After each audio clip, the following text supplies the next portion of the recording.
हमारे जीवन में ये कुछ नियम महापुरुषों के द्वारा बताए गए हैं। अगर ये हो और नवधा भक्ति हो तो बहुत शीघ्र प्रेम आ जाए। पहला है, प्रत्येक साधक को ब्रह्म मुहूर्त में उठना चाहिए। ये जो लोग 9 बजे तक सोने का नियम लिए हुए हैं, हमारी तो ऐसी भावना है कि उनको कभी भी भगवत प्राप्ति नहीं हो सकती, क्योंकि 9 बजे तक सो रहे हैं। ब्रह्म मुहूर्त से लेकर के 9 बजे तक भगवान सूर्य उदय हो रहे हैं, आप सैया पे सो रहे हो, तमोगुण वृत्ति बढ़ रही है, प्रमाद बढ़ रहा है, तुमसे भजन बनने वाला है, ऐसा हो ही नहीं सकता। कैसे भगवत प्राप्ति होगी?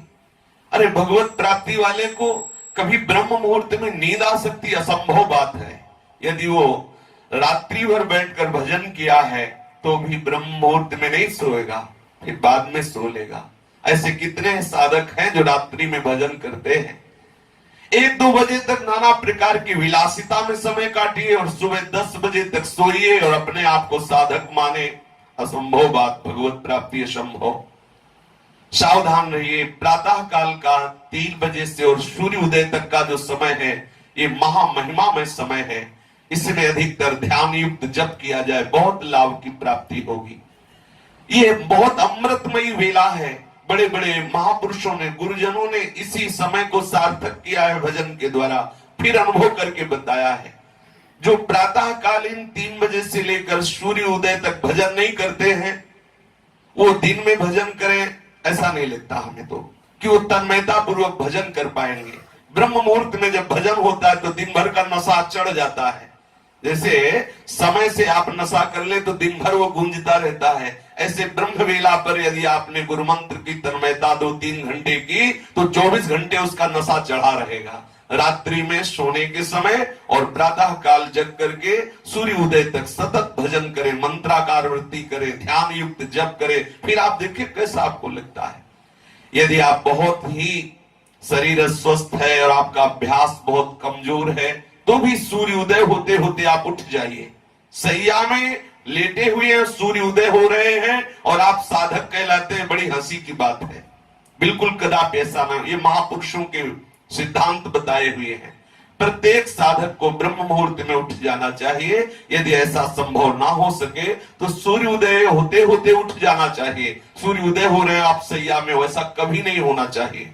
दूसरा, प्रातः काल जग करके किसी सांसारिक विषय का निर्णय नहीं करना चाहिए। अशांत है, उसी समय हम चिंतन, व्यापार या नाना प्रकार की बातों का कर रहे हैं, उस समय केवल भगवत चिंतन में तन्मयता करने की चेष्टा करनी चाहिए।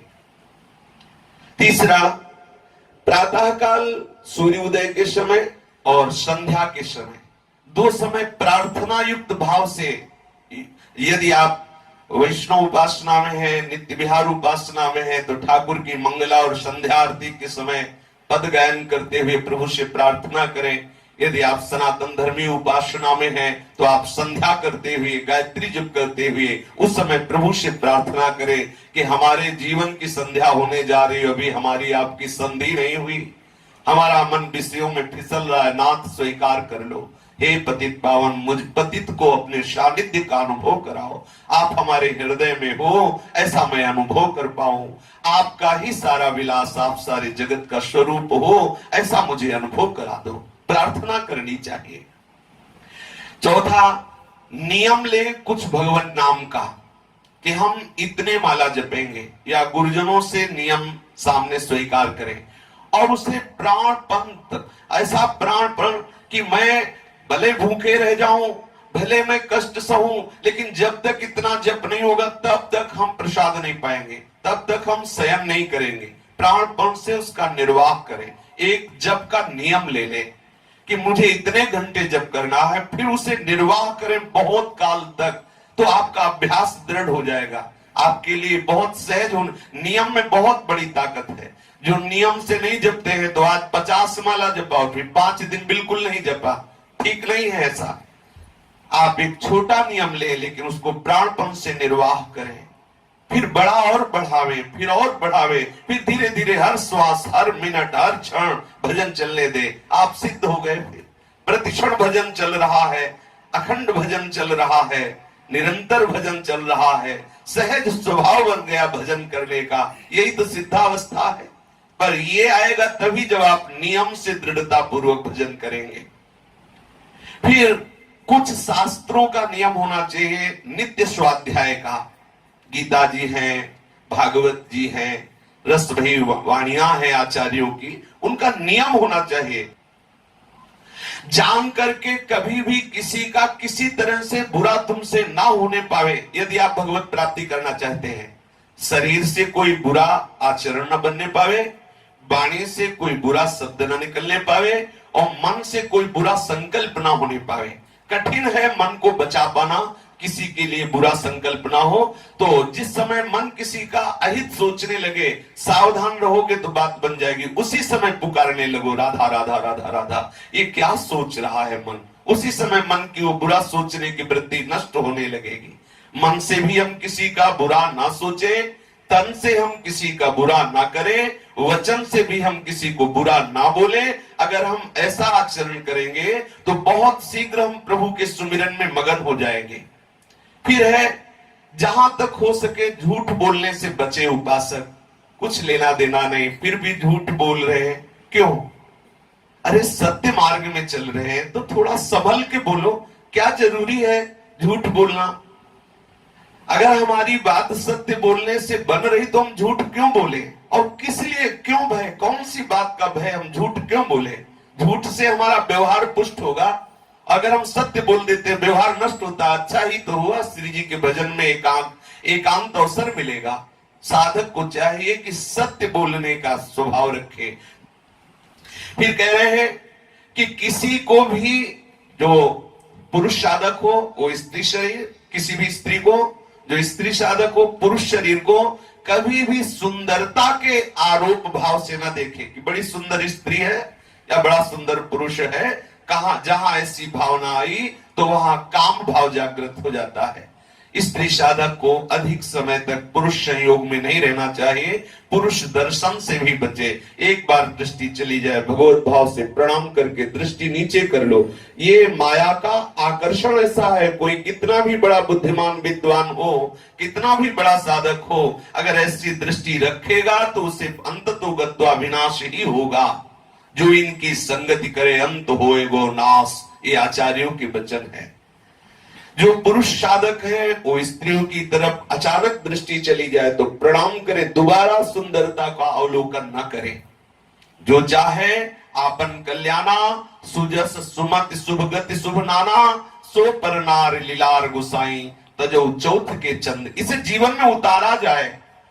ऐसा नहीं कि हम बोल दिए आप सुन लिए फिर आप किसी को सुना दिए। इसे जीवन में उतारा जाए तो खुद अनुभव में होगा, खुद आनंद की अनुभूति होगी। किसी की किसी भी तरह से निंदा नहीं करना, ये महापुरुषों के सिद्धांत बताए हुए हैं। यदि सिद्धांत पे चलेंगे तो निश्चित नवधा भक्ति का हमारे हृदय में प्रादुर्भाव हो जाएगा। किसी की भी किसी भी तरह से हमें निंदा नहीं करनी। कभी कभी हम अपनी बड़ाई चाहने के लिए घुमा करके किसी की निंदा कर देते हैं, ये भी हमारे लिए परमार्थ में बहुत हानिकारक है।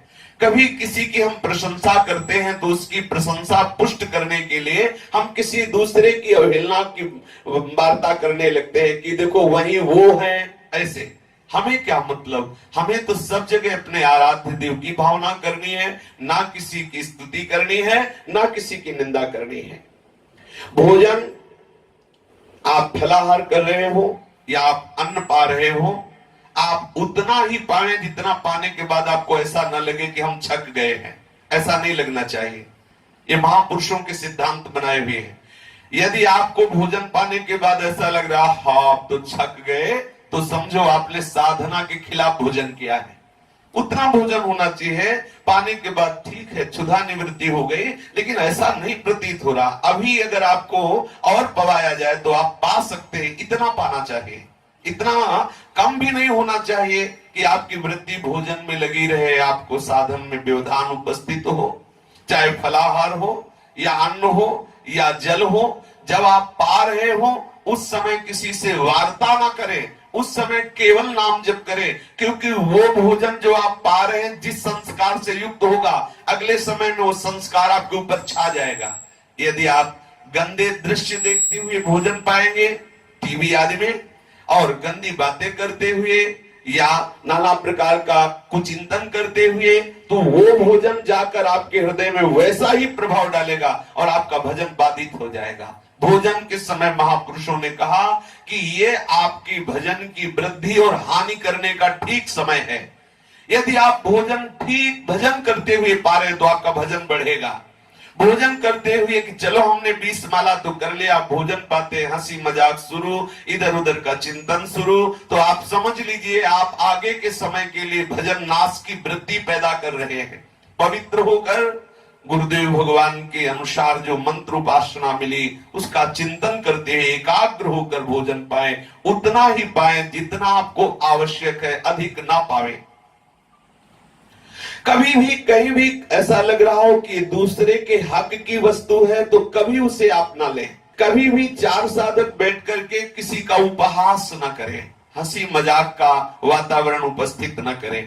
गुरुजन सामने पड़े, जय बार पड़े, उनको प्रणाम करें, इससे अहंकार का नाश होता है।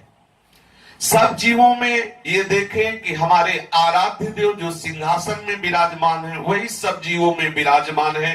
ऐसी भावना से जो भी दृष्टि में आए तो उसे मानसिक प्रणाम करने की चेष्टा करें। कभी कोई आपके साथ प्रतिकूल व्यवहार कर दे तो किंचन मात्र क्रोध ना करें। यदि क्रोध आ जाए तो जो जप किया है उसमें और जप बढ़ावे दंड के रूप में, कि आज हम 20 माला का नियम लिए लेकिन आज हमें गुस्सा आ गई, आज 20 माला और करेंगे तभी भोजन पाएंगे।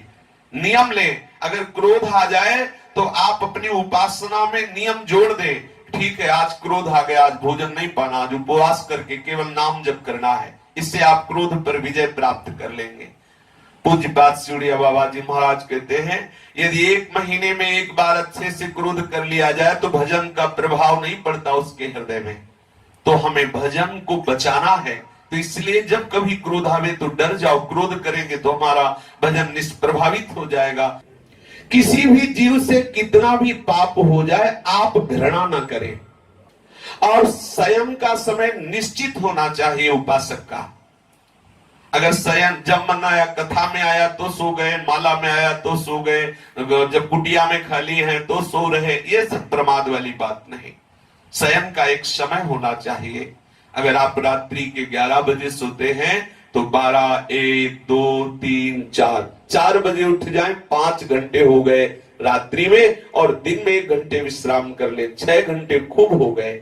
अगर आपको और सोना है तो 10 बजे सो जाइए, तो 7 घंटे हो गए। इसके बाद सोते हैं तो आप साधक नहीं हैं। शरीर स्वस्थ हो तो लेट जाना ठीक है, जब शरीर स्वस्थ है तो लेटना नहीं चाहिए। पद्मासन में बैठो, सिद्धासन में बैठो, सुखासन में बैठो, खड़े होकर जब करो, साधना कर रहे हो, कोई खिलवाड़ कर रहे हो। एक उदर पोषण करने के लिए लेबर 8 घंटे दौड़ता है तसला लेकर के, विचार कीजिए। एक परिवार का पोषण करने के लिए 8 घंटे गर्मी बरसात धूप ठंडी कुछ नहीं देख रहा और मालिक की गालियां पा रहा है, 8 घंटे मेहनत करता है केवल उधर पोषण के लिए। हम परम पद के अधिकारी बनना चाहते हैं और प्रमाद करते हैं। नहीं, सावधान, शयन का ठीक समय होना चाहिए, और जो समय निश्चित करें आप। अगर आपसे स्वयं निर्वाह नहीं होता तो गुरुजनों के सामने बैठकर निश्चित करा लीजिए, और जितना निश्चित कर लीजिए फिर उससे 10 मिनट भी अधिक मत सोइए। ऐसा नियम ले ले। अगर ये नियम कुछ दिन चला तो अभ्यास में ऐसा हो जाता है कि जितने समय जगना होता है उस समय किसी को जगाना, साधक अलार्म नहीं लगाता। ये जो अलार्म लगाते हैं अभी ठीक साधना नहीं बनी, अरे उसका हृदय ही अलार्म है, बेचैन हो जाएगा, उठ के बैठ जाएगा। सच्ची बात, जो सच्ची साधना कर रहे हैं देख ले, जगने के बाद पता चलता है कि हम बैठे हैं। जगने के बाद सोते ही सोते बैठ गए, और जो घड़ी में दृष्टि गई तो पता चला अमुक समय है, फिर पता चला हम बैठे हुए हैं। अभ्यास बहुत बड़ी ताकत होती है। यदि जीवन में अभ्यास आपने किया तो उसका आनंद मिलेगा। सोते समय भगवती स्मरण करते हुए सो गए तो जगने के समय चेतना जब जागृत हुई तो पता चला आसन में बैठे हुए हैं। ऐसी अभ्यास की बहुत बड़ी सामर्थ्य है। साधक स्वयं का एक निश्चित समय रखे, ये नहीं कि हमें जब तक कोई दरवाजा खटखटाए नहीं तब तक हम सो रहे हैं, बिल्कुल नहीं। और हमें आराम करने की जरूरत नहीं, हमारा आराम भगवत चिंतन में होता है। ठीक समय से लेटे, ठीक समय से जग गए, नींद आवे ना आवे हमें उसकी परवाह नहीं, अपने साधन में लग जाना है। इंद्रियां तृप्त हो जाती हैं, विश्राम पाती हैं भगवत चिंतन में। साधक की इंद्रियां तमोगुण रूपी निद्रा से विश्राम को प्राप्त नहीं करती। साधक की इंद्रियां भगवत चिंतन करते हुए महासात्विक सुख में विश्राम का अनुभव करती हैं।